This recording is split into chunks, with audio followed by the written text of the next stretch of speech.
Now, you must understand what does the word yantra mean to you? Yantra, a machine. It's a machine or it's a tool. The power of the tool is what has rendered the human being to become dominant on this planet. If we did not know how to use tools, probably a colony of ants would dominate us. That's a fact.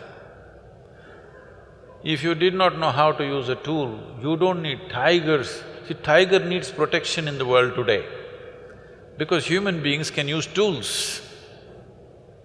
Always the imagery that people are trying to create is a tiger means that's it. But tiger needs to be saved from these puny human beings because they can use tools. The tiger cannot use tools or does not know how to use tools.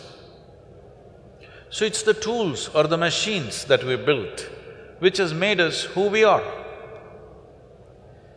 And what is this type of machines we have built?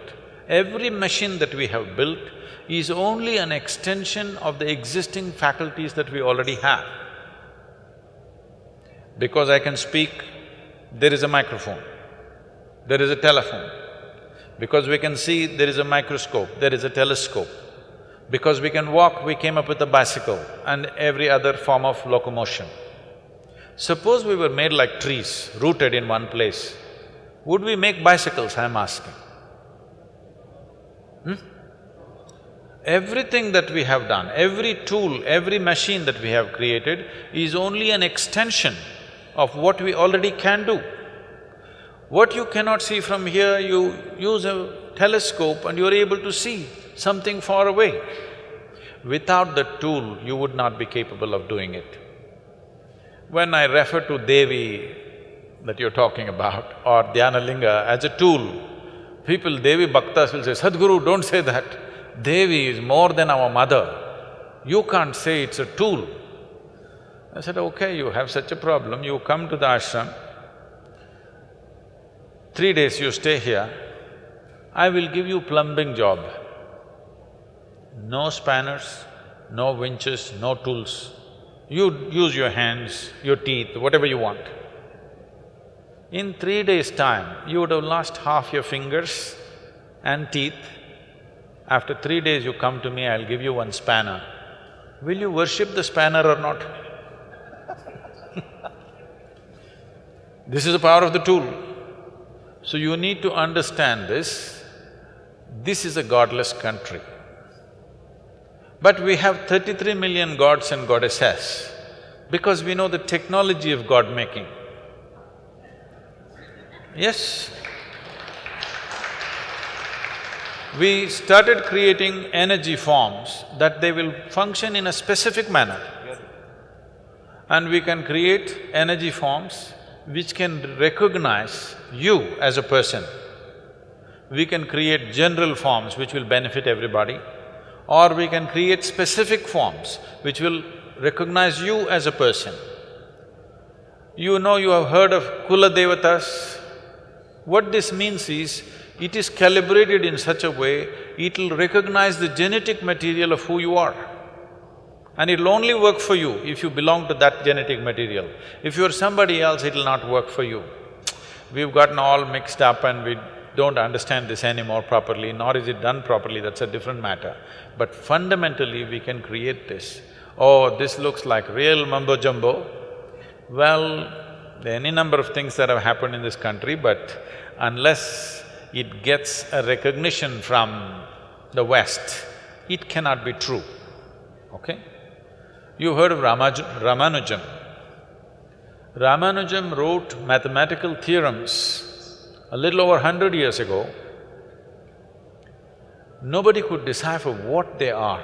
In 2010, they found out some of the theorems that he wrote are actually describing the black holes. When he wrote this in 1910 or 1908, when he wrote this theorem, there was no concept of black hole in the scientific community, but he made a theorem for the black hole. So people asked him, he just sat down on his bed, even on his deathbed, he sat down and simply poured out mathematics. People asked, where is this coming from? He said, my Devi.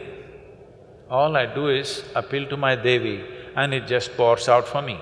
What these deities are, if they're properly consecrated, if the necessary science has gone into it, is they are windows to the existence. You can open up a certain window and access the cosmos in different dimensions.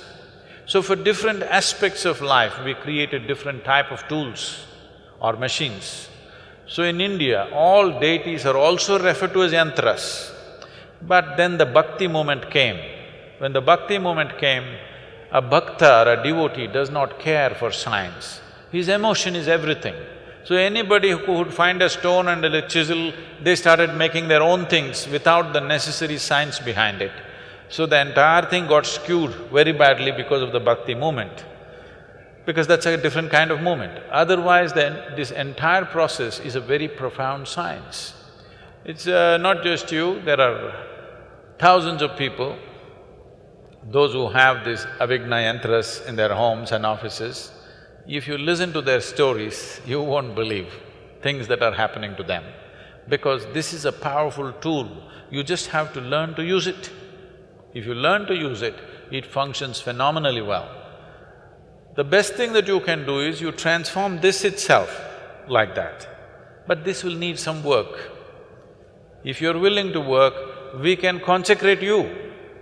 I can make you like a living, walking temple if you want. The easiest thing to consecrate is a living human being. But the problem with the human beings is every 2 minutes they will take a U-turn. So we are choosing stones and other material who are more reliable than you.